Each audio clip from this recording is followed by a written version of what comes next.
Tarangapur Boral Harlal girls high স্কুলের hostel বন্ধ, সরব এবিটিএ।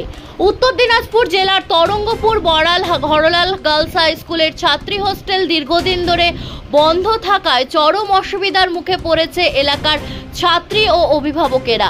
এই বিষয়টি নিয়ে এবার সরব হলো নিখিলবঙ্গ প্রাথমিক শিক্ষক সমিতি এবিটিএ উত্তর দিনাজপুর জেলা কমিটি।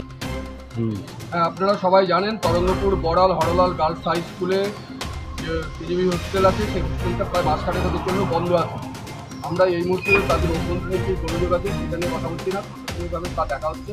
কিন্তু আমরা মূলত ছাত্রীরা যাতে হোস্টেলে থেকে পড়াশোনা করতে পারে, কারণ আগামী সপ্তাহ থেকে পরীক্ষা আছে এবং তারা এখন হোস্টেল বন্ধ থাকার কারণে বাড়িতে আছে, ফলে তাদের পড়াশোনা বন্ধ, তাদের সারাদিনের খাওয়া দাওয়া বন্ধ, ফলে অনাহারে এবং পড়াশোনাহীন অবস্থায় ছাত্রীরা সময় কাটাচ্ছে। এরকম অবস্থায় থাকলে হয়তো একটা প্রজন্ম তাদের লেখাপড়াই বন্ধ হয়ে যাবে। ফলে আজকে আমরা সর্বশিক্ষা মিশন জেলা আধিকারিকের কাছে স্মারকলিপি দিলাম নিখিলবঙ্গ শিক্ষক সমিতির পক্ষ থেকে, যাতে অনতি বিলম্বে হোস্টেল খোলার ব্যবস্থা করা হয়। তারা আমাদেরকে আশ্বস্ত করেছেন খুব কম সময়ের মধ্যে এই হোস্টেল তারা চালু করবে। এখন আপনিও রিপোর্টার, আপনার এলাকার যে কোনো খবর পাঠান এই নম্বরগুলোতে।